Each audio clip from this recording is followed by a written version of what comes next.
नमस्कार मैं हूँ राकेश, आप लोगों के सामने स्वागत करता हूँ। उम्मीद करता हूँ आप सभी लोग बहुत अच्छे होंगे। और संडे डिस्कशन लेना था, लाइव होता है ये बेसिकली, नहीं हो पाया आज, वन साइडेड रखेंगे आज। आप लोगों की जो क्वेरीज होती हैं वो ऑलमोस्ट हमारा डिस्कशन पॉइंट बहुत, हमारा जो डिस्कशन रेंज होती है बहुत पॉइंटेड होती है, लिमिटेड होती है। हमें पता है कि हमें कहाँ तक क्या बातें करनी है, थोड़ा वेग नहीं करते हम लोग, फैलाते नहीं हैं। तो उन्हीं आपकी कुछ क्वेरीज पे, जो सीरियस क्वेरीज होती हैं उस पर बात करूँगा और आपको शायद थोड़ा सा फ़ायदा माइट भी मिले। आपको इस पर्टिकुलर टाइम की इंपॉर्टेंस का थोड़ा सा मैं ज्ञान दे देता हूँ। ज्ञान इन द सेंस ज्ञान ही इसमें दे सकता हूँ, है ना। आपको अगर लगे कि ठीक है तो इसको इम्प्लीमेंट करने की कोशिश कीजिएगा। पहले तो 9 वर्ष और शुभकामनाएं, ठीक है। अब 9 वर्ष का मतलब ये है कि 2022 आ गया और 2022 देखिए हमारे चैनल पे जो क्राउड है उसके लिए बहुत क्रूशल होने वाला है। क्रूशल 2 तरीकों में हम देखते हैं। टीचिंग में भरपूर वैकेंसी आने जा रही है 22 में। मेरी बात से आप सहमत हो चाहे असहमत हो, भर्ती आने जा रही हैं, है ना। भर्ती आएंगी तो उसके बाद फिर आप शोर मचाएंगे, वो खतरनाक होगी। मैं वो उस दिन मैं बहुत खुश रहूँगा जिस दिन मेरे पास एक भी क्वेरी नहीं आएंगी कि ये भर्ती कब आएगी या कितनी आएगी। क्योंकि जब आप इस जाल से निकल जाएंगे ना तो आप सिलेक्शन लेंगे। बिकॉज आप देखेंगे सेलेक्टेड लोग ना कभी वेट नहीं करते या कभी इनमें इंडल्ज नहीं होते कि कितनी वैकेंसी आ रही है, कब आ रही है। हमें कोई मेडल नहीं जीतना है, मुझे तो एटलीस्ट नहीं जीतना है कि कोई न्यूज़ ब्रेक करके कि ऐसा हो जाएगा। सीरियसली बता रहा हूँ, जो लड़का लगातार पढ़ रहा है वो इन न्यूज़ को अपने पैरों तले रौंद देता है, उसे मतलब नहीं होता है। मेरे पास हैं ऐसे बच्चे, हम देखते हैं ऐसे बच्चे टच में हैं जिन्हें कोई मतलब नहीं है। वैकेंसी तो आएगी ये मतलब होता है उनका। जैसे PCS के स्टूडेंट्स, आएगी जी आएगी, वो तो 200 आए चाहे 602 आए चाहे 6002 आए, एटीट्यूड में कोई चेंज नहीं होता है। सीरियसली बोल रहा हूँ आपको, वो एटीट्यूड मैं चाहता हूँ आप लोगों में आए।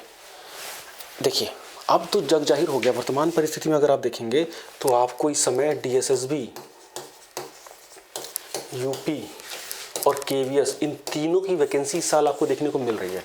DSSB का ऑलरेडी कैलेंडर आ गया है। प्राइमरी की अगर हम बात करें तो प्राइमरी में जो 21 की वैकेंसीज थी उसमें माइट भी एग्ज़ाम क्लब्ड हो जाए, नया वाला नहीं, क्योंकि ये उम्मीद है कि MCD की भी कुछ वैकेंसीज आएंगी और उन दोनों का ज्वाइंट पेपर हो जाएगा।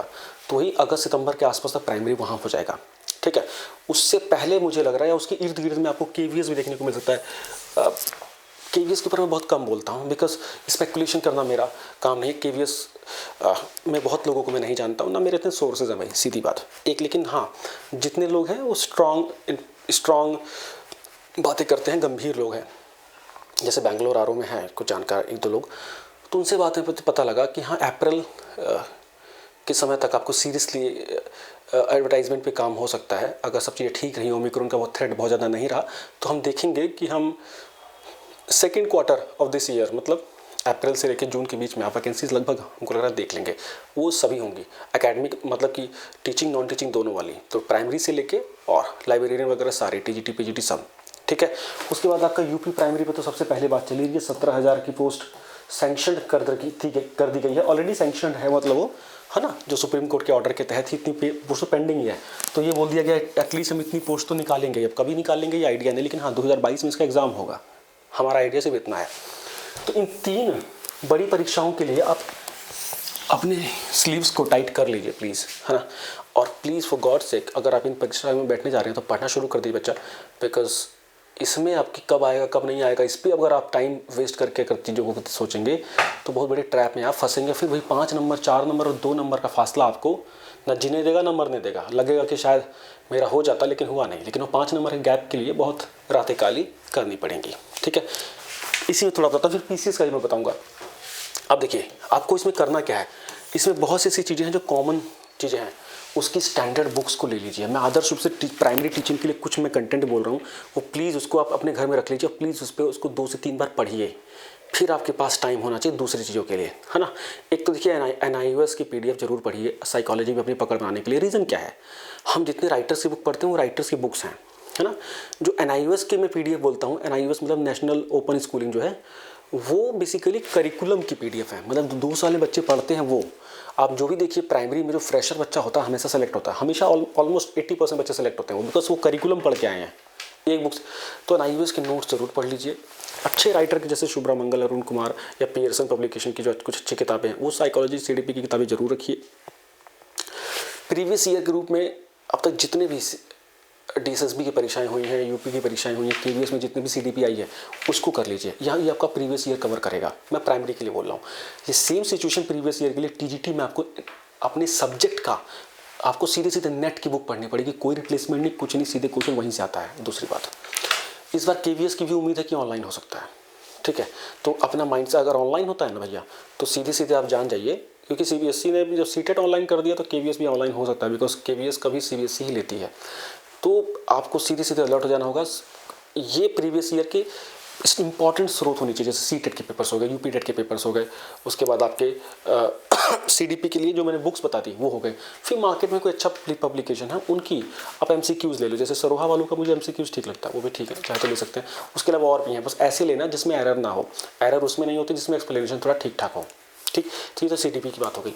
दूसरी चीज़ आपको जीएस के लिए 5 विषय के लिए घटना चक्र के पूर्वावलोकन ले लीजिए, हिंदी इंग्लिश दोनों मिलते हैं। ये आपका हो गया साइंस, एनवायरनमेंट, हिस्ट्री, पॉलिटी और ज्योग्राफी। इकोनॉमिक्स का चाहे तो छोड़ दें, कोई बात नहीं। ये आपका जीएस का कंटेंट यहाँ पे रेडी करेगा। अब देखिए, ये मैं बता रहा हूँ प्राइमरी लेवल तक के लिए, इसमें मेरे ख्याल से आपका ऑलमोस्ट काम चल जाएगा।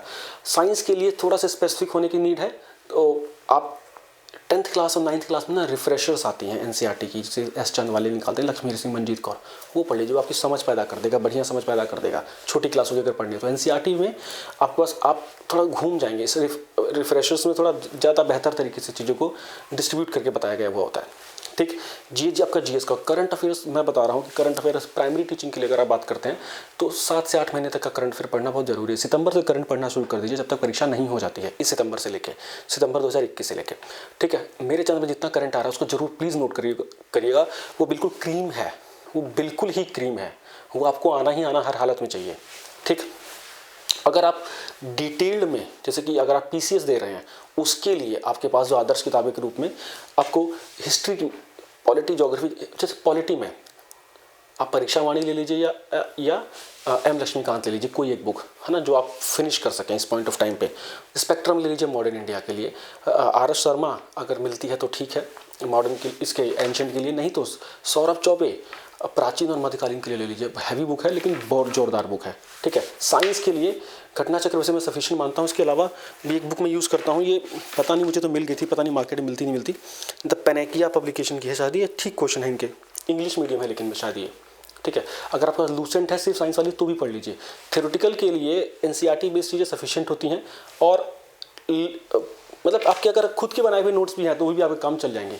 हमें बहुत लिमिटेड कंसेप्ट होता है उसको, चीज़ों को तो आपको एक बार एनिमल किंगडम पढ़ लिया कहीं से भी तो वही है वो, उसमें ज़्यादा बदलाव नहीं होते हैं, फिर हमें क्वेश्चंस करने पड़ते हैं। इसीलिए घटना चक्र साइंस वाली एट पार है बुक, उससे पीसीएस तक के क्वेश्चन काम हो जाते हैं और निचले हिस्से में भी काम चल जाता है अपना, कोई ज़्यादा दिक्कत नहीं आती है। उसके बाद आपका ये हिस्ट्री हो गया, पॉलिटी हो गया। ज्योग्राफी के लिए 11वीं 12वीं के एनसीईआरटी सबसे मस्ट है। एनसीईआरटी की अगर आप बात करते हैं तो ज्योग्राफी की एनसीईआरटी पढ़ना अत्याधिक आवश्यक होता है ना। अगर आप 11वीं 12वीं की सिर्फ एनसीईआरटी पढ़ लेते हैं ज्योग्राफी में और घटना चक्र पूर्वावलोकन लगा लेते हैं तो आपकी बहुत गहरी समझ बन जाती है, बहुत अच्छी। इसके अलावा भी अगर आप पढ़ना चाहते हैं तो माजिद हुसैन एक अच्छी बुक है, वो नहीं पढ़ना चाहते तो सविंदर सिंह बहुत अच्छी बुक है, वो भी नहीं पढ़ना चाहते तो डीआर खुल्लर बहुत अच्छी बुक है। कोई भी एक किताब ले लीजिए, कोई एक एटलस ले लीजिए, ठीक। ये मैं पीसीएस के लिए बता रहा हूँ अभी, ये आपका हो गया।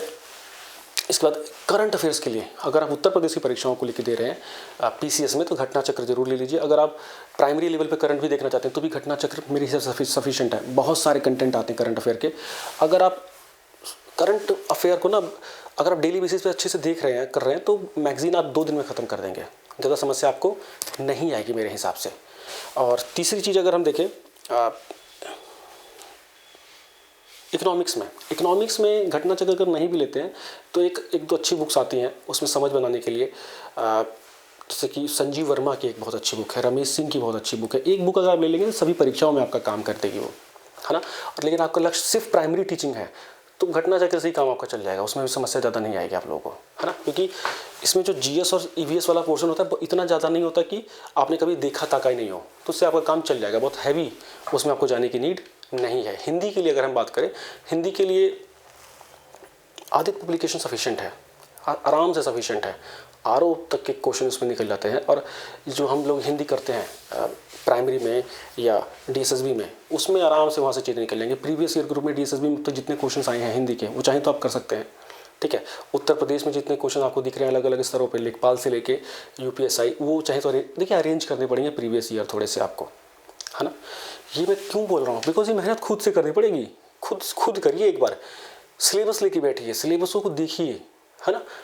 ये 2-4 दिन की मेहनत आपको लगेगी, उसके बाद ये चीज़ें बिल्कुल सुकून दे देंगी। फिर आप एक स्टेज वाइज तरीके से, चरणबद्ध तरीके से आप लोगों को होता होगा कि 3 दिन आपने लगातार कुछ पढ़ा, चौथे दिन नहीं पढ़ पाए, या कुछ आपने 1 हफ्ते पहले जो पढ़ा था उठा के देख रहे हो तो वो आपको समझ ही नहीं आ रहा, आपको लग रहा है फिर से ज़ीरो हो गया।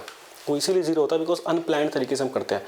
बस जो किताब पढ़ी थी, पहले तो हम 10 किताबें इकट्ठी करेंगे एक विषय की, थोड़ी सी एक चैप्टर उसका पढ़ लिया, एक चैप्टर उसका पढ़ लिया, कॉन्फिडेंस किसी में नहीं आएगा। एक ही बुक रखिए, उसी को आधार बनाइए, मल्टीपल टाइम पढ़िए, उसको मल्टीपल टाइम पढ़िए। किसी भी सब्जेक्ट में आप 100% आंसर से करेक्ट नहीं कर पाएंगे, 70-80% का ही रेशो जाएगा बहुत अच्छे से करेंगे तो। GS, current affair, EVS, science, SST सब के जो विषय हैं, ये इस चैनल पे आप जितने लेक्चर, करीब 1600 लेक्चर मेरे हैं, आप देखिए तो सही, आपका कंटेंट बहुत अच्छे से इम्प्रूव होगा। जो मैं बुक्स बता रहा हूँ ना, मैं इन्हीं से कराता भी हूँ आपको, ये जो यहाँ पे आपको देखने को मिलता है, ठीक है। बहुत अच्छे क्वेश्चंस हैं, आप उसे सॉल्व करने की कोशिश कीजिए। जो नहीं होता उसे लिखने की आदत देखो डालनी पड़ेगी, बार बार लिखना तो पड़ेगा। अपनी कॉपीज़ बना लीजिए, पन्नों में मत लिखिए, अपने शब्दों में जितना छोटा हो सके। नोट्स बिल्कुल श्रिंक होने चाहिए, छोटे होने चाहिए, ताकि जितना जटिल नोट्स होगा ना आपको उतना अच्छे से समझ में आएगा। जटिल नोट्स वही बना सकता है जिसके कंसेप्ट एकदम क्लियर है ना। पोथी वो लिखता है जिसके कंसेप्ट क्लियर नहीं है और वो इनसिक्योर रहता है, ठीक है। तो 2-3 चीज़ों को रिमाइंड कराना है आपको। प्राइमरी में तीनों जगहों की वैकेंसीज़ के लिए रेडी रहिएगा, ठीक है। कब आएंगी कब नहीं आएंगी इसके जाल से निकल जाइएगा। पीसीएस 2022 में आपको यूपी पीसीएस दिखने जा रहा है, आपको उत्तराखंड पीसीएस ऑलरेडी इसका एग्जाम आने जा रहा है, एमपी पीसीएस में फॉर्म फिलिंग स्टार्ट होने जा रही है, तो उसके लिए रेडी रहिएगा। यूपी टेट, सी टेट जैसे परीक्षाओं के लिए निश्चिंत होकर आपसे मेन एग्जाम की प्रिपरेशन करिए, वो स्वतः ही निकल जाएंगे। उसके लिए अलग से लड़ने की ज़रूरत नहीं है। आप किसी 15-20 दिनों ख़राब होंगे, आप ये इस तरीके से चीज़ों को लेकर चलते हैं तो आपको कोई भी समस्या नहीं आएगी। चैनल पर नहीं है तो सब्सक्राइब कर लीजिएगा, ठीक है। टेलीग्राम ग्रुप में अधिकतर हम चीज़ों को शेयर कर देते हैं, उसको ज्वाइन कर लीजिएगा। मिलते हैं नए लेक्चर में। करंट अफेयर का नया लेक्चर है जिसमें कि बहुत इंपॉर्टेंट करंट अफेयर आगे आने जा रहा है। Thank you so much.